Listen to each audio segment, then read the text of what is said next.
Welcome, everyone. Good evening. It is September 3rd, 2025, 7:30 p.m. This is the City of Sunbury Council meeting. Would you please join me in a moment of silent prayer and the Pledge of Allegiance?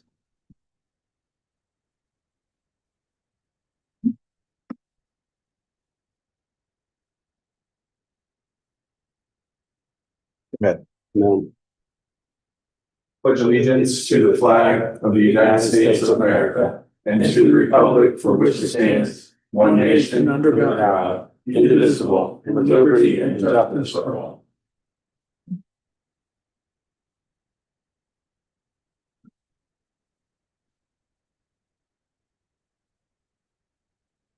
Could somebody close the rear door just for noise suppression? Thank you very much. Teamwork. All right, team, let's get a roll call in. Mayor St. John, Here. Mr. Capel, Here. Strayer, here, Mr. Gose, Mr. Grumney, Mr. Martin, Here. Mrs. Cooper, here. 7 present, we have quorum. We did have a meeting on August 20th and we're looking for an approval of the minutes. Motion to approve. Motion by Councilman Martin. Second by Councilman Gose. Discussion? Roll call?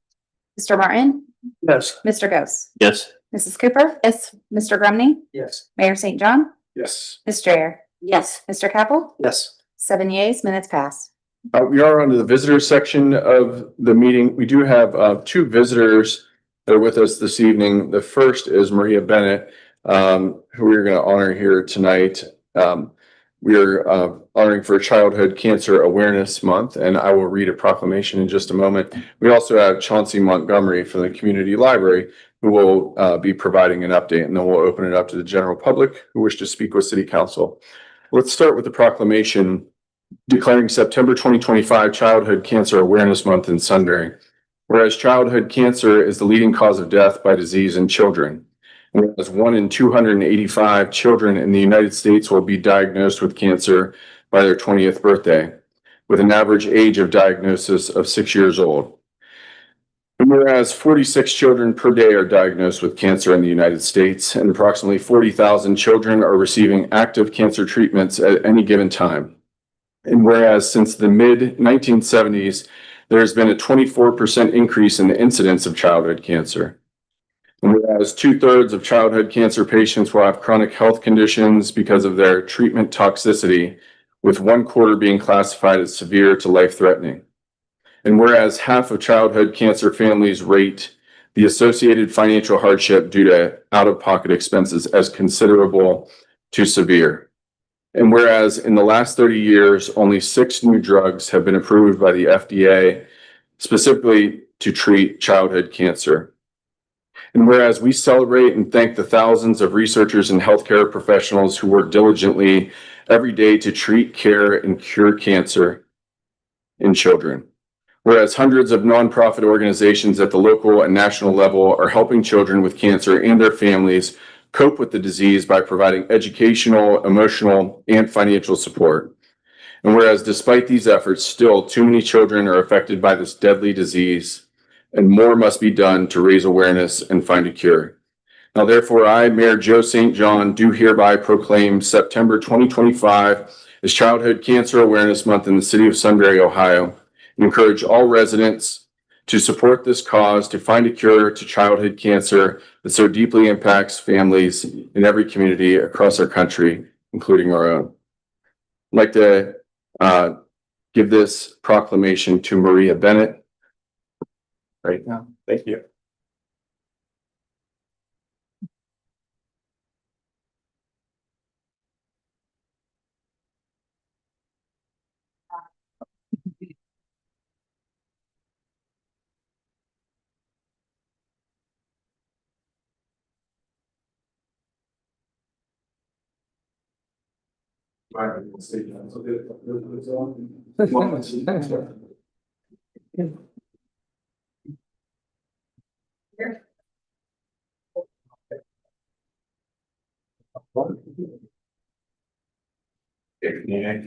No, I'm just waiting my turn.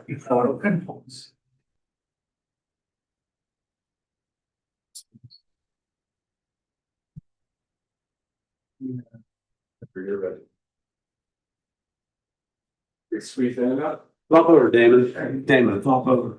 Over here. Yep, even it out. There you go.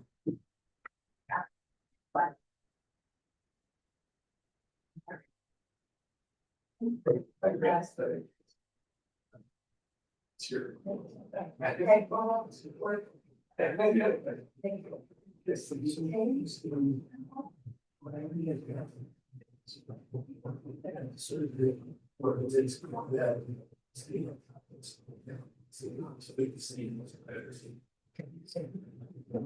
you.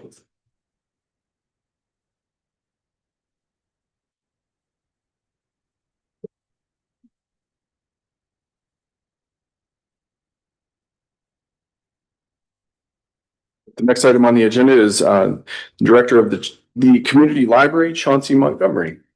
Thank you for joining us here tonight. Thank you.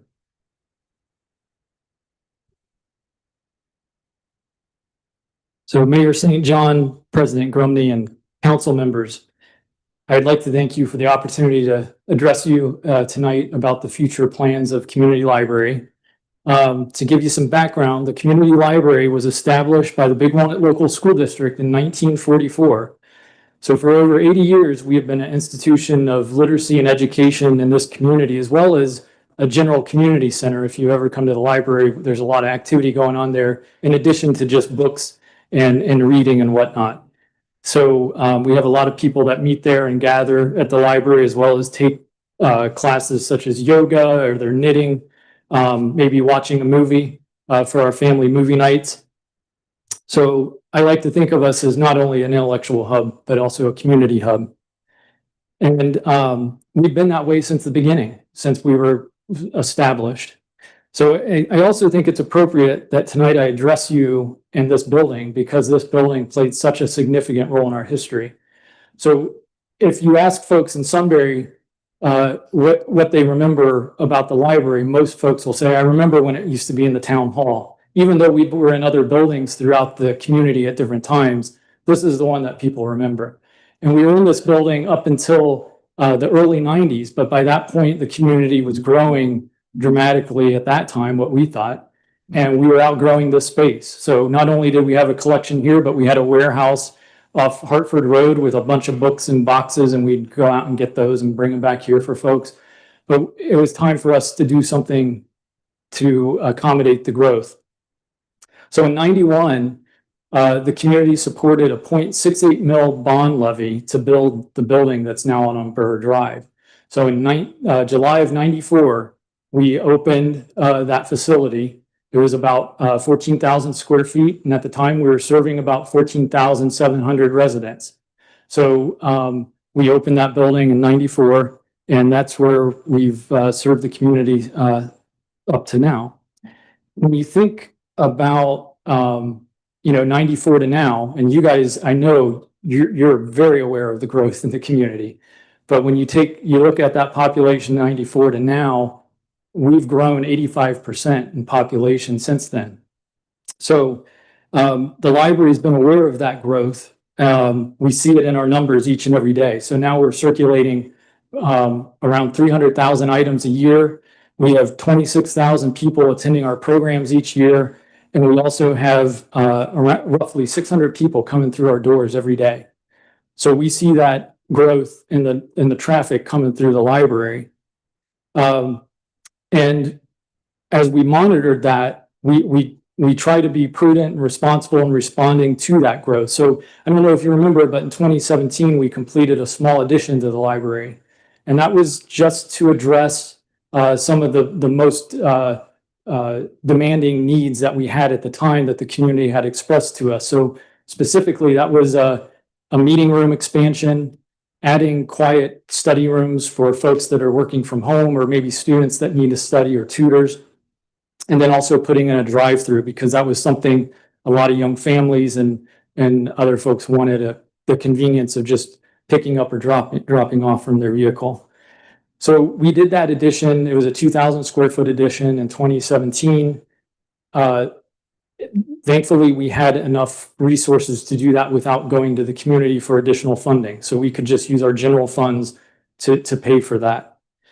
But we knew at that point that we had to do something to respond to what was going on.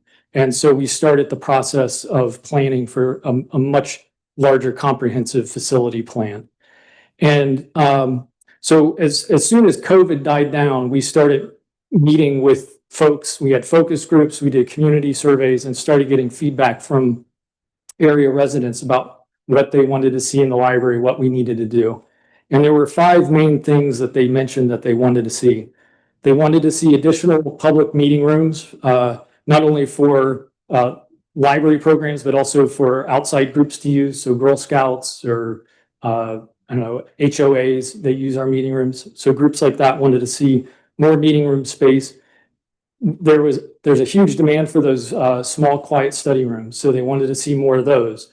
If you come to the library in the summer, we have tutors that are there all day long tutoring, fighting for those spaces. So having more of those would definitely be helpful to the community. Also, with a number of young families moving into the area, there was demand for a larger children's or youth services area for families to use. So again, if you've been to the library on a Tuesday or Thursday when we do our story times, we're often tripping over children as we walk through the children's area just because there's so many kids crawling around through that space. We also wanted to provide space for teens. That's an area that we haven't really addressed well just because we haven't had the space to do it. So that was something that came up. And then also some more outdoor space. Again, there's not a lot of good outdoor space at the library. We have a small gazebo and some benches, but that's about it. So to respond to that need, or those needs that the community expressed to us, we worked with the designer and we came up with a plan that would be a 20,000 square foot addition to our existing building. This would include a 7,000 square foot lower level. So, you can kind of see that in this picture here. By building out on the north, the way that our property is graded, or the topography, it slopes down on that north side. So we're able to capitalize on that and actually put in a lower level here on the north side of the building. So, so that is part of that 20,000 square feet. So we're looking at putting in 2 new meeting rooms that would be larger than our current room, but then could open up into one big room. We are looking at more than doubling this number of quiet study rooms we have. We're going to increase our children's area by more than 90%, and that includes a dedicated story time room. So that would allow us to design a room that has the proper flooring and seating for story time, and it also wouldn't take up the meeting room, so other groups could use the meeting room when story time's going on, because we don't have that right now.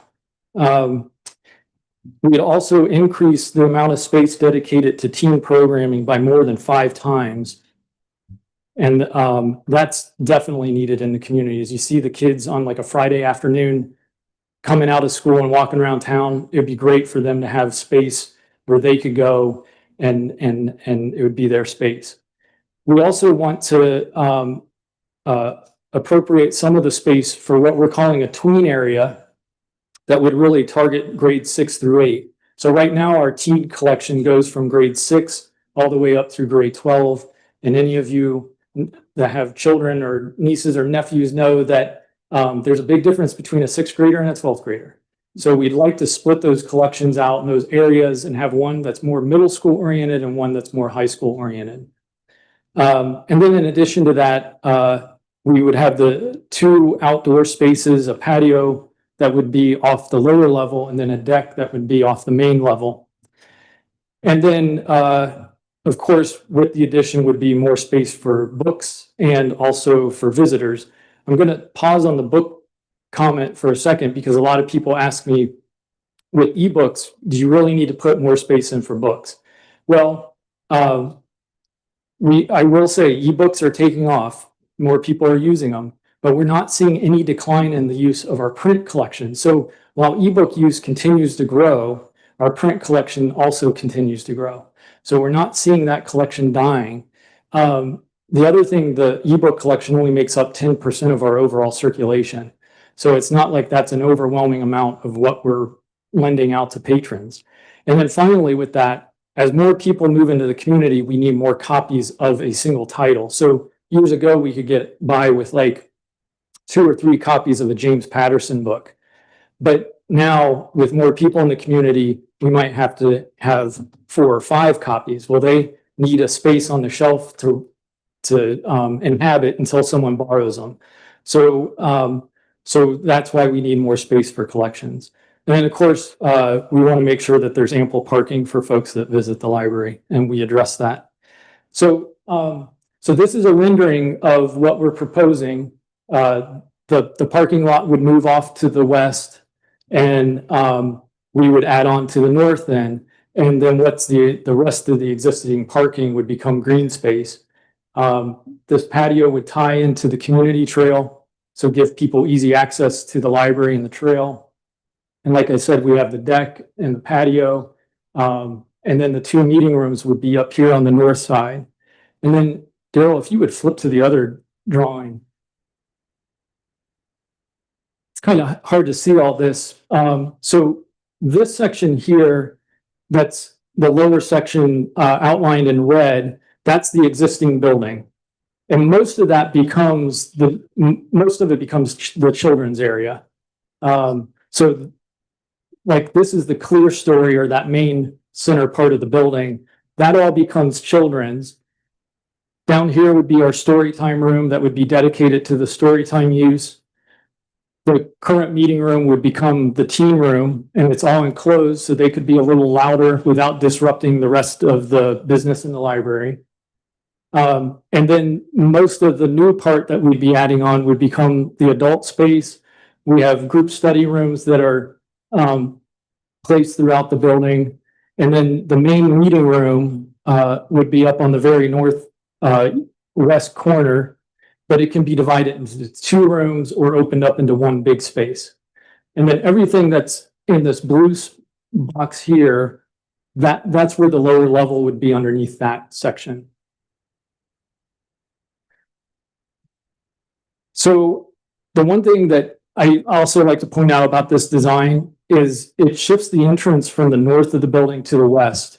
And that's a big change for folks that have used our library for a long time, because they always think of coming in off Cherry Street. The nice thing about this entrance being on the west is it actually splits the building into equal parts. So that allows someone, when they come in, it's roughly the same distance to get into the children's area as it is the adult area. But that's great for young families that have kids in strollers. They don't have to walk as far. Or if a senior citizen's coming in a wheelchair or has mobility issues, they don't have to travel as far. If we had them come in from the north and go all the way to the back, that's a long distance. So this splits it up and makes it more accessible to folks. The other benefits of this design in bumping out north, I think it really takes advantage of the view of Berry Run and the Fallen Heroes, and the view of the city as the heart of the city. And then also it makes the library more prominent on Cherry Street. So as people come into town, they will see that library and know this community values education and lifelong learning. I think it just makes a great statement to have the library just jump out like that as people come into town. So I'm a big fan of this design. So of course it's going to take some money to build this. So we're estimating it's going to be around 20 million. And for us to do this, we need to get community support to do it. So on the November 4th ballot, there will be a bond issue on that ballot for $19 million. And it's a maximum of 30 years. And it's estimated at 0.63 mils. So it's just over a half mil. And the auditor is estimating that at $22 per 100,000 of the auditor's valuation.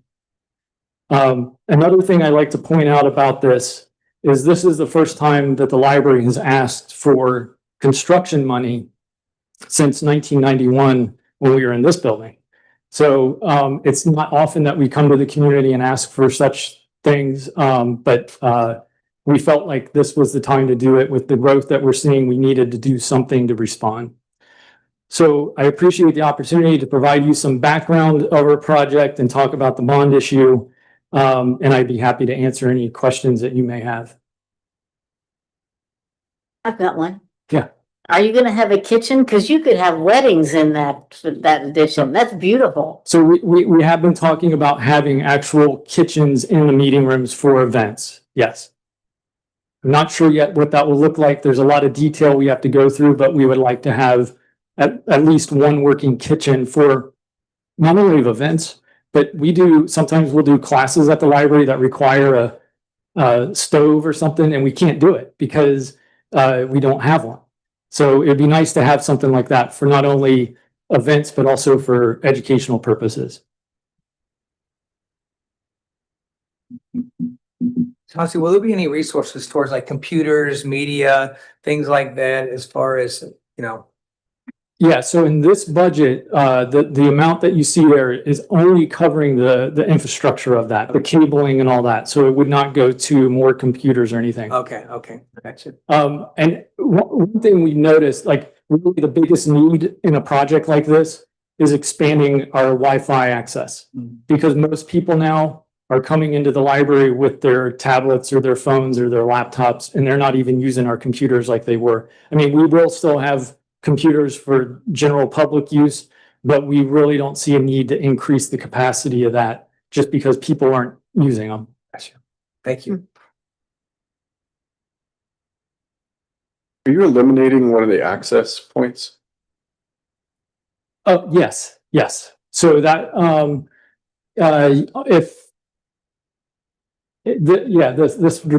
the conception right there. So this is actually the south one that's currently in place. So there's another access point here, but we would be eliminating that. And it would just be one.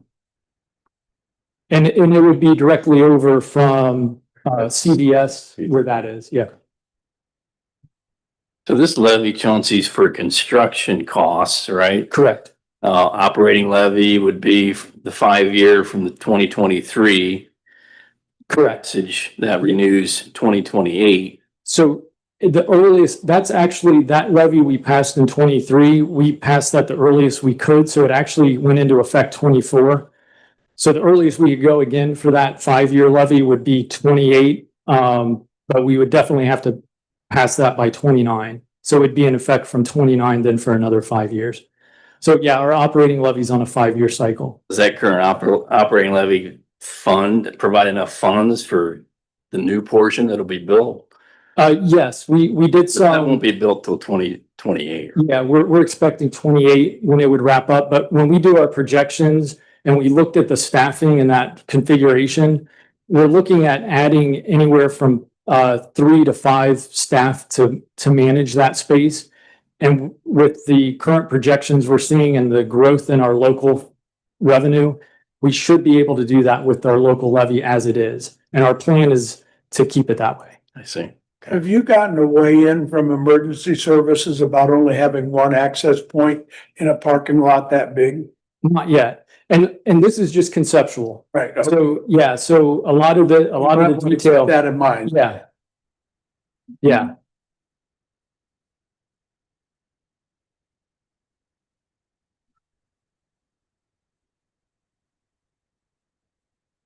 And you know, It looks spectacular. Mhm. yeah, we're excited. And the folks we've been talking to have been excited about it. So I think the community deserves it and I'm privileged to be a part of it. So. Thank you very much. Thank you. Director Montgomery. Thank you. There are volunteers that are starting to stand up a campaign for this. Okay, good deal. Yeah, Brittany Bingham. She lives up, it's north of town there, but she's spearheading the. Great, thank you. All right, excellent. Are there any other visitors that wish to speak with City Council? All right, we're on to committee reports. Ms. Dreher? I do have just a small item. After attending the Delaware County Regional Planning Commission, this seems to come up fairly frequently. People that are wanting to have an industrial use for a lot are always or seemingly trying to get the zoning changed for either planned commercial or light industrial. Because it's come up several times at this planning commission, I think it's important that all of our townships and our city here in Delaware County, not just us, when a group has a use for, wants to start a business or continue a business or move a business, if it needs an industrial zoning, I think it's imperative that they try and find a lot that is zoned industrial, because unless the property is an upgrade to the surrounding properties, generally speaking, something industrial decreases the value of the properties around it, especially if there's residential. So this seems to be a problem here in Delaware County, and one of the arguments is, well, there's not that much industrial property left, around here. Then you know what, then maybe they have to either move it to a different county or restructure their business plan. That's really all I've got. This does come up fairly frequent, and I think something like a warehouse or boat storage or boat repair and auto repair. I really think if it needs an industrial zoning, let's try and keep it that way. That's really all I've got. Send them our way. We've got a 1,500-acre industrial park. Recruit them here. Well, remember that. All right, good deal. Excellent. And it does increase the value for agriculture land. So think of like industrial next to ag. Right. If it's selling for $400,000 an acre, you quickly gave a farmer next door his retirement plan. Unless it's surrounded by other houses nearby. Yeah. What was the actual proposal? How many acres? Where is it? I didn't hear any of that. It's 9151 Marysville Road. They wanted to go from, Which township is that? that is, let's see. I'm gonna guess, say, oh no. Would it be Radnor? Radnor? No, Okay. yes, Radnor. No, I'm sorry, Ostrander. Okay. So they want to take it from FR1 to PC, which is planned commercial, but actually their use is for an industrial lot. And we see this on the commission, we see it a lot, and I'm sure it happens all over. I think it's beneficial if they need an industrial area that they try and find one a little bit. We are held a little bit more to stricter standards because, like I said, unless it's a real upgrade for the community, it usually decreases property value. What was the size of the property? The size of the property is requesting a 1.5 acres of vacant land from a 6.917 acre lot. They're requesting to rezone 1.5 acres of vacant land from a 6.917 parcel. Would be a pretty small impact, 1.5 acres. Well, you also have to look at future. And I know this is on Marysville Road. And generally, when you're on a busy road, things tend to go either commercial or industrial. But you have to look down the line. You have to look at the future and what is surrounding it now. And is it going to be, is the best use commercial or is it industrial? Right. Let's play guess the zoning. The storage units, Eagle Storage, do you think that's industrial or commercial on Cherry Street? I think it should be industrial. It is industrial. And that's right on our main street. And they have low impact on traffic, but they're paying taxes. And they are surrounded by Businesses. and apartments and a vet clinic.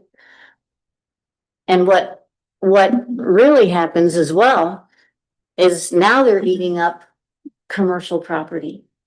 And now it's a warehouse, when that could be commercial property. It's not the best looking. If you look down in the future, those storage lots, I think the land use could be better used as commercial. I think our own zoning code, I think that's blurred to a degree, the commercial and industrial, but anyways, good dialogue. Excellent. Thanks for the report. Mr. Grumney, Not have anything. Mr. Capel. Yes, we had our services committee meeting immediately preceding council. Tonight, the main topic was the East Granville widening project at Route 37. One of the first things that we did was we discussed the several alternatives that we had. We had public engagement on these three. I think most on council remember that. We had three different options presented to the public. The public largely preferred the second two options, so we kind of kicked the first one off summarily. The one that was favored both by the public and by the committee was what we had as option 2, which was an elevated multi-use trail with a sidewalk at the road level. That also is the most expensive of the three options that we had. So, but I think there was a lot of good dialogue along, planning for the future, safety concerns, what the public really preferred as far as those options went. So that's what we're moving forward at this point right now, is that option with both the sidewalk and the multi-use trail. We'll be hearing more back about the design contract at a future meeting, I think in 2 weeks. Some of the other updates we got some cool updates and pictures from the wastewater treatment plant and the work that's going on with the aerobic digesters over there. I think Molly had mentioned that we should get groups together to go over and have a look at it, and Carla said that might be something that we could do. Then street improvement plan, it is over half done. Right now, not including the Columbus Street parking lot, which the contractor has since updated that they can do in-house. So work is set to begin on that later this month. And then looking ahead, we're starting to get into the time of year where we'll plan for OPWC grant projects. We had talked earlier about potentially shifting away from focusing on our street improvement plan for those. So as of right now, we're looking for projects that we can potentially throw towards that in 2026. That's all I've got. Excellent. Great update. That in a half hour. That's right. Very efficient. Done. Mrs. Cooper. We had a parks meeting right before their services meeting, and the bulk of our meeting was an outdoor field trip for the first time in my city council career. So that was really fun. Staff and the committee went down to Old Orchard Park, where our services department had placed like about a 12-foot pole. And this was to help us visualize the Johnny Appleseed statue. And so it had markings on the pole. 4 foot is the stand and 11 foot is how tall the statue would be. And Daryl muscled this pole and put the pole in different areas along Granville Street. And Amber hustled across the street and took pictures. And we kind of leisurely walked back and forth and judged where we liked it. And we got Jake wasn't there, but they had told us Jake's feedback, and he liked this one particular spot. Daryl, maybe you can help share the spots we looked at, but he thought maybe we would cut into the trees a little bit and plant some apple trees right around the stand. And then Mr. Ghost had suggested when we get a sign, the city is working on park signs in general, but when we get a sign, maybe putting the sign by the statue. And you're sort of making like a photo op moment too, with the statue and apple trees and a Old Orchard Park sign. So that was mostly what we did. So We talked about maybe putting a light on it as well. yeah, looking into like a spotlight for him. Yeah. Yeah, so not much more to add other than, I think we've identified a location that the consensus of the committee seems to be that they like it. So we'll share a picture for folks so that they can see where that is. But it faces West Granville Street. That was one of the important things, is that people would be able to visually see it as they drive by, or if they were to access it via the trail. And I think one of the other things we've talked about is once we do get it replaced or placed, we'll do a rededication as well. So an opportunity for people to go out and welcome Johnny to his new location. So Maybe the last time I can ask this question before he's moved, but does it have to be on a 4-foot platform? well, he's already been placed on the platform. So yes. So yes, So yes, the answer is It's similar in size that where the original platform was too, about It- 4 it's- feet, same size. yeah, it's probably a little bit higher than the other one, but yeah. It is a wooden, it simulates the look Got it. that was here on the square. Cool. Thank you. Thank you. Thanks for the update. Mr. Martin? only just to say, typically the fire board meeting is the second Thursday of the month, but this month it's tomorrow. So anybody interested in going to fire board with me, we're going tomorrow. Okay. Those are heavily attended meetings, right? Carpool. Yeah. All right. Nothing here, sir. Excellent. Next item on the agenda, the police report, Deputy Chief Wade. Evening, Mayor, Council. So our new officers, Officer Frost has finished up his last couple weeks of field training, should be out hopefully as everything goes well within the next week or two. Officer Robertson, she's been getting uniformed up, qualified in our various platforms of firearms and less lethal, and she's getting ready to embark on her field training. Community engagements, I beg your pardon in this one. Officers partook in drive sober, get pulled over. No, drive sober or get pulled over is what it is. I was gonna ask you about that. I actually had a note on Told my everybody that. I knew if there was one to pick up on that, it would be you, Mr. Martin. October 20th and not September 20th is our Cram the Cruiser at Kroger. It's on our social media page.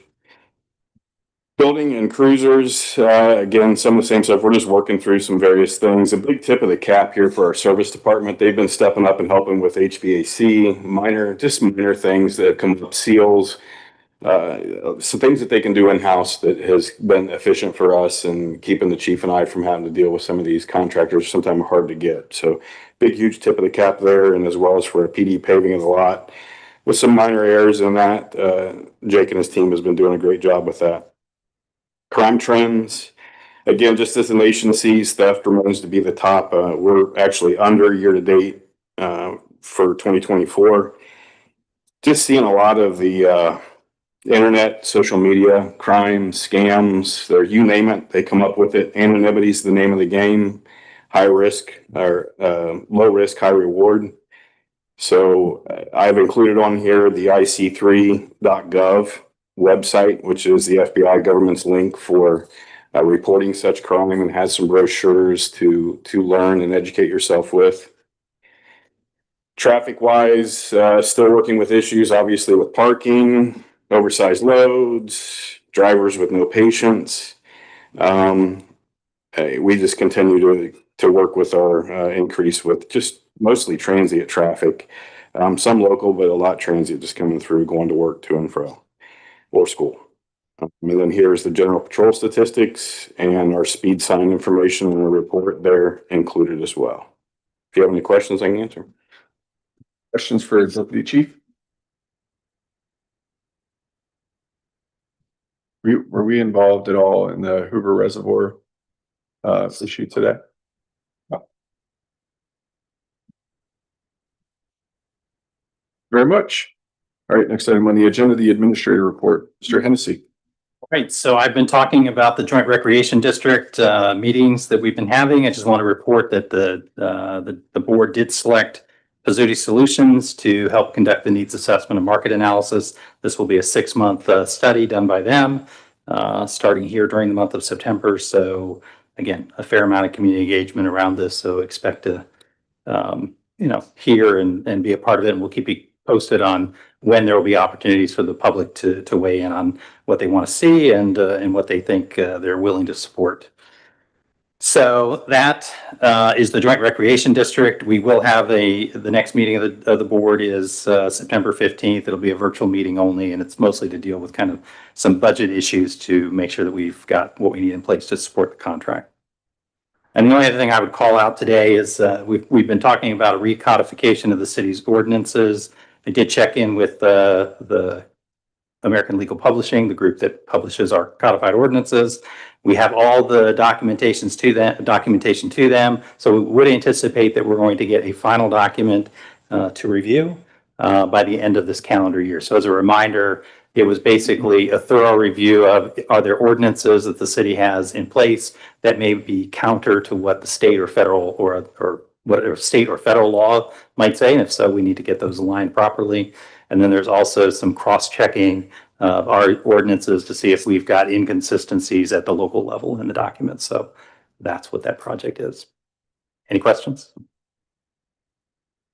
Any questions for Mr. Hennessy? Thank you. Zodabrowski, the engineer's report. Good evening, council. Good evening. Good evening.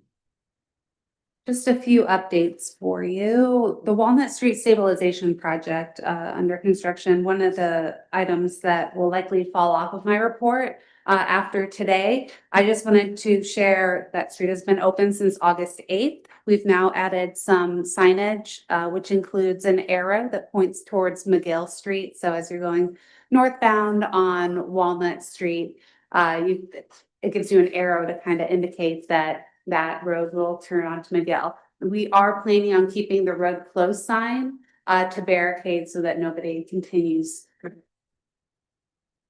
Our public works team is also planning on putting up reflective strips on all of the guardrails, either at the end of this week or early next. And with that, unless you guys have questions, I'm planning on taking this off the report.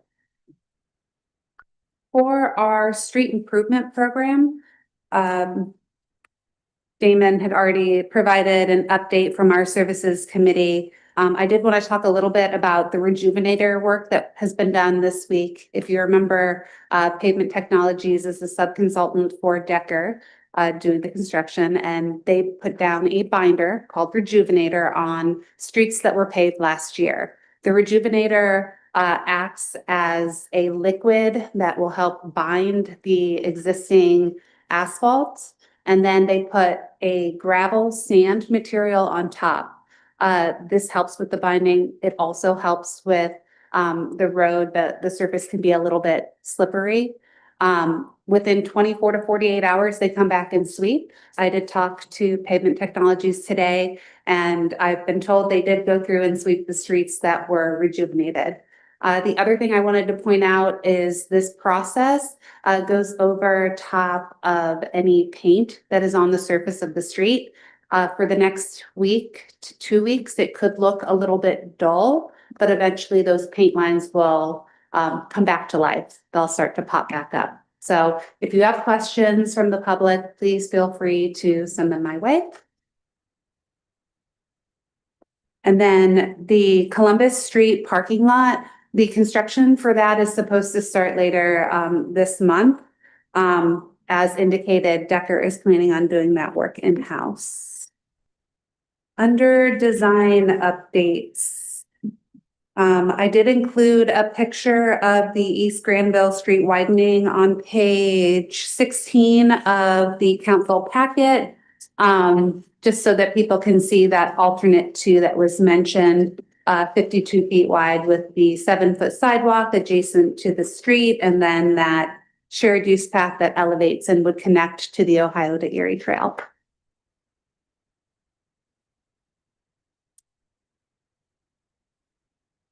Under other items, the push button repairs for SR3 and Granville Street by Ace Hardware. We have received the parts and pieces. That is something we are planning on replacing either later this week or early next as part of our public works team. So once those are in, I'm happy to let you guys know. And if you hear any problems, please share any feedback. And then I also wanted to share that I had a meeting with Columbia Gas earlier this week to talk about vertical markers in the city. This is something that has come up at council before. So in certain locations, and it's not just Columbia Gas, it could be a fiber network, they'll put those 3-foot tall plastic markers that indicate where underground facilities are located. So the meeting was really to discuss trying to eliminate as many of those as possible to do flush locations. They did share that in some instances, they are required by law to have the vertical placers. When that is the case, I have asked them under our right-of-way permits to let us know where those specific locations need to be so that we're aware ahead of time that they need them for those to mark those facilities. They also indicated that if there are locations that you are wondering if they could remove a vertical marker, I'm happy to collect those locations and let them know, and they will evaluate and determine whether or not they can be removed. And with that, I will also reach out to a couple of the fiber companies. We particularly have quite a few along Granville Street here, but those are some other vertical markers that we are trying to eliminate by communicating our standards to them during the right-of-way process. And then the only other thing I have are some additional pictures. I know Damon mentioned during the services committee, I shared some cool pictures of the wastewater treatment plant. They are on pages 16 through 19, or you can go back and watch the services committee to take a look. But I did include some of the 20-foot rebar pictures for the aerobic digesters at the wastewater treatment plant, a cool aerial drone picture from the plant, and then some pictures of the street work that is occurring throughout the city. Any questions? We have a list of the standards that Columbia Gas is stating that they are regulated to, and like, would we be able to, with our own eye, be able to pick out where they should or should not have vertical markers? So one of the questions that we asked them was whether or not they could provide a map of any facilities that would require the vertical markers. Underground utility mapping is something that is a little bit sensitive, so it is a map that they typically don't give out. But they did say they'd be happy to give us a list of streets that may require vertical markings and what those requirements are. I thought it was encouraging that they would be able to go out and remove some of them. The other item that they mentioned was during construction of some of the neighborhoods, to have the vertical markers during construction when there's active work being done on site is a huge benefit for contractors that are out there. So we discussed being able to have that during construction phase and then having Columbia Gas go out and remove those. So we're working through it. They did ask if we had an ordinance. So if that's something that we're interested in developing so that we have our set standard on what we require for vertical markers, we can share it. But otherwise, so far they're happy to comply and work with us to remove some of the vertical markers in the city, but also reevaluate how they're submitting their right-of-way tickets. Thank you. Any other questions for Ms. Odebrowski? Will you email me when that crosswalk is completed, when the new parts are put in? By hardware? Yeah, do you know in that kit, I'll say that they ordered, does that include a new button? Yes. That's my understanding. They are Okay. new push buttons and they're replacing all of them around the signal while they go, even though there might only be one that's not working. I believe it's moisture they think is getting into that push button. So they're going to go ahead and replace them all around that signal. And then if that works, they plan on looking for those push buttons around the city and proactively replacing them as needed. Great, thank you. Thank you very much. All right, next item on the agenda, resolutions, third reading, resolution 2025.23, a resolution authorizing the Director of Finance to submit assessment certificates to the Delaware County Auditor. I'll make a motion to approve. Second. Second by Mr. Capel. Discussion. Roll call. St. John? Yes. Mr. Capel? Yes. Strayer? Yes. Mr. Ghost? Yes. Mr. Grumney? Yes. Mrs. Cooper? Yes. Mr. Martin? Yes. 7 yeas, motion passes. No second readings. We do have a couple of first readings. First reading, resolution number 2025.24, a resolution accepting the amounts and rates as determined by the Budget Commission and authorizing the necessary tax levies and certifying them to the county auditor. This is a reading only. Do we want to cover the inside millage portion under new business? Is that the recommendation? Yeah. We can Okay. Sounds good. So we have resolution number 2025.25, a resolution appointing representatives to the Tax Incentive Review Council. There's a timeliness factor here. We do have the representatives identified, and I'll make a motion to suspend the rules. Second? Second by Mr. Grumney. Discussion? Roll call? Mayor St. John? Yes. Mr. Grumney? Yes. Mrs. Cooper? Yes. Mr. Martin? Yes. Mr. Ghost? Yes. Ms. Strayer? Yes. Mr. Capel? Yes. 7 yeas. Mr. Hennessy, do you want to review the names that we have? Yeah, sure. So this will be the first time that the city's formed its own tax incentive review council. We have historically, and actually Mr. Martin has been a representative of the tax incentive review council in the past. We've just typically gone to the county and just used their board to provide updates on our tax increment financing arrangements and any community reinvestment area agreements that we might have. So this is our first time. One of the requirements is for the mayor to make an appointment of two residents with council's approval. So we have reached out to Josh Taylor, Shannon Stark, both of whom are active members of the community. Their resumes are included in the packet to be those two representatives. There will be other representatives as well. A council representative will be on there. We'll have the mayor also sits on the Tax Incentive Review Council, finance director, county auditor, school district representative. So it's a lot of folks who will participate. We will anticipate a meeting of the council later this month so that we can walk them through the status of our current agreement. So this is to appoint those two individuals, those two residents for a 3-year term beginning September 1 of this year. Yes, sir.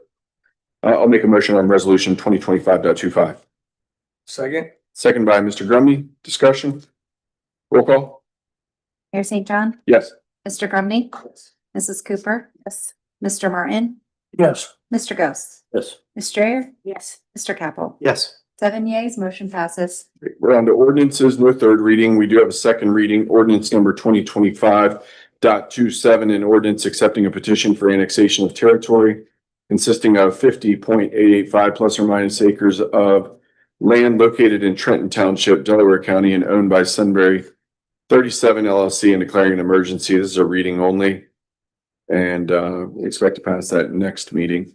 No first readings. We are on to new and unfinished business, municipal inside millage property tax staff update.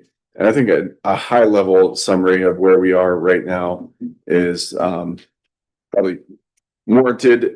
And to back up a little bit, last meeting, we agreed as a council to pursue eliminating inside millage over a 3-year period and basically reducing it by a third each of the next 3 years. That is still our intent. We're going to do everything we can possible to do that. However, the state constitution is making it pretty hard for us to just do that without having the risk of another entity picking up that inside millage, which would be the worst case scenario. we give taxpayers the money back, and then the school district, the township, the county, somebody comes in and scoops that millage up. In other words, encumbering the property again. So we're not going to let that happen. It's taken a little bit of time. That's my high level overview. Maybe we can get a little bit more of a technical stance. I think that's very accurate. The laws are not designed for what we are attempting to do. It's cutting edge as far as, what we propose to do. We're doing it at municipal level versus a county level. And there are some, like Delaware County reduces their millage routinely, but they will operate under county law and statutes which don't apply to us. So We're looking at it. We've got our legal team as well as outside legal counsel looking into it. It's going to take a while. We're going to proceed cautiously. We want this to be a win for our taxpayers. If we can provide that win, and that's what we intend to do. But we're going to continue to work and see what we can come up with and reach out to our partners. You know, the Budget Commission at the county level is the one that is in charge of this allocation. So interested to see, you know, what their take is on it. But this may be something we can do. It may be something that's going to take action at the state level. I know that they're looking at it at the state level, but I think this community's pushing for that. We're pushing for some type of change. So that's what we're looking to do. We'll have more for you coming soon. For all intents and purposes, we are operate or less of our inside millage as far as our budget. So let's just start there. Second priority is to get as much relief, up to a third of the inside millage, as soon as possible. If possible, beginning next year, we're going to do it as rapidly as possible. And if that means that we need to take some temporary stopgap measure, which would be a rollback of sorts versus an elimination, we will do that. And we will communicate to the public of what our findings are. If at the end of the day, it's a scenario where we are up against the Ohio Constitution but needing to be changed, or state law needing to be changed relative to inside millage, then we will lead that charge with our legislators and go to bat for our taxpayers. I do have a couple comments, and I haven't really examined it deeply, but that HB 335 really isn't even written up fully yet. There's many changes that still have to be made and nothing set in concrete. And it's my understanding that after speaking with Beth Lear, she had said they are attempting to eliminate any unvoted property tax increases. Some of the property taxes in inside millage, for example, rise without the vote of the people. As a result, with a rise in the home value. So that it worries me when we are looking at eliminating inside millage sounds good, but then we've got something on here that shows a 2.50 inside 10 millage limit. I guess I'm not sure what that means. Yeah, I think you're referencing the resolution regarding amounts and rates. Is that what you're referencing? Page 29, there is county auditor's estimate of tax to be levied. Yeah. And it looks like a 2.5. Yeah, so as Mr. Bream indicated and the mayor indicated, I mean, that's one of the things we're studying. The Budget Commission, the role of the Delaware County Budget Commission is probably integral to this reduction. They're the ones who determine a rate and determine an amount as it relates to the inside millage and the property tax collections for the city. So what you see in front of you is kind of the current state of play. We do this annually. Every jurisdiction, in the state is doing something like this during their budgeting process. So what you see there is just kind of, again, it's what we have historically done. If we are about to make an adjustment to that, we're trying to determine whether or not can we do that now as it relates to this particular ordinance, or is there another step that needs to be taken, whether that's at the state level or some other means. So we're working through both of them. At this point, you don't have to take action on that budget resolution anyway. So we'll have more information to provide in 2 weeks. Okay, because to me, it looked like it was going to be a hike. So the rate is unchanged. It's 2.5 mils total. And again, not everybody pays 2.5 mils to the city, because if you're a type 2 annexation, it's split with the township as well. But what you're seeing there is the estimated collections associated with that. As the mayor indicated, regardless of what happens, we are going to take, if we can't make any adjustment to the rate this year, we will take a third of what is anticipated to be collected, set it aside into a reserve account, not spend it. So we basically are reducing our dependence on this inside millage as a strategy moving forward, which is what council has said you want to do.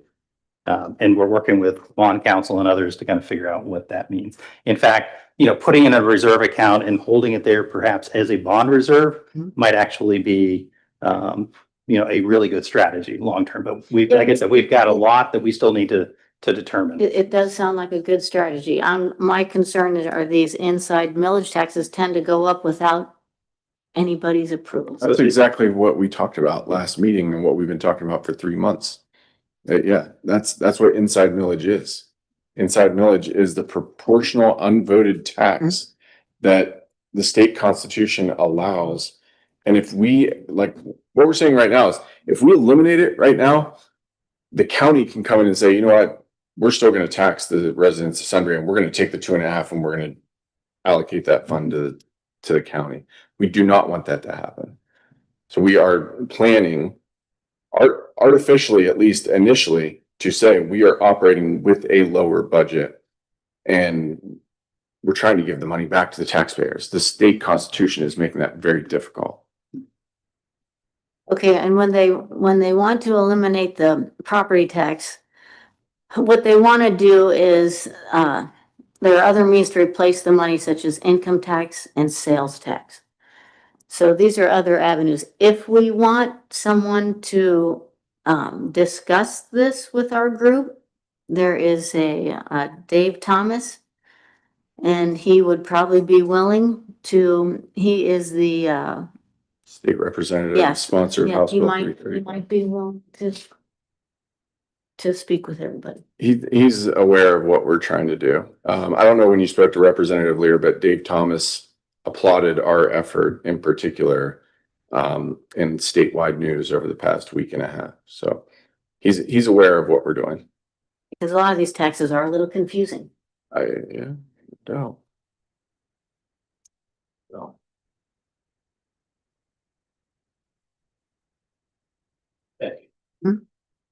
Anything else on inside millage? We're doing our very best on this to try to eliminate the burden of like I said, and not many other people have said. I mean, this is really caused by inflation. You know, the sudden spike in inflation. Nobody complained about inside millage that I'm aware of on a grand scale when inflation was, 1.5%, 2% year over year. Supply chain, Federal Reserve, like all the policies were normal. And then the pandemic happened, and then inflation rates shot up. And when you're only checking property rates for increases every 3 years, it's like, holy smokes, they picked the worst 3 years, like to look at, real estate values increasing. So I think in Delaware County, mostly or largely, well, all over, property taxes have gone so high, and that's where the number one complaint is the property taxes that have skyrocketed. Yeah. And that's, people want to find another way to fund stuff, so. yeah. I mean, back to your point on like, it sounds great. Like, yeah, you know what, just like, let's not do property tax and let's increase income tax or increase sales tax. I mean, at the state level where this is really solvable, I would say, to a degree. The perimeter states, like think of like Ashtabula County where Dave Thomas is from, or Toledo or Erie, Pennsylvania, or anywhere on like the border of Ohio sales tax, like that's going to decimate if you're in a competing industry against any of the other states like West Virginia, Pennsylvania, Kentucky, Indiana. There's not a clear-cut answer, but I know we're trying to do our best at the local level. I think a flat tax. Think so? I really do. I think a consumption tax. We Okay. disagree. Okay, I agree with you there too. I think Because there's we have a choice. consumption. There we go. Okay. All right. Anything else? No. You an unfinished business. Nothing down here, Mr. Mayor. Mr. Martin? Mrs. Cooper? Nothing tonight. Nothing here. I was just gonna say, knowing that I have to appoint a council member, Tax Incentive Review Council. I had happened to mention it to Mr. Goes. He just about stood up out of his chair in excitement. Oh, good for you, Mr. Ghost. Especially since we meet once a year. Yeah. Well, I told you once a year, which is a week long retreat. But he's more than happy to be our representative on this. Mr. Ghost, thank you. Thank you, Mr. Ghost. Yes. Way to go. Anything else? Anything else, Mr. Air? That's it. All right, excellent. All right, next meeting, 2 weeks from today. I'll make a motion to adjourn. Second. Second by Mrs. Dreyer. Discussion, roll call. Mayor St. John, Yes. Fair, Yes. Mr. Capel, Yes. Mr. Ghost, Yes. Mr. Grumney. Yeah. Mrs. Cooper, Yes. Martin.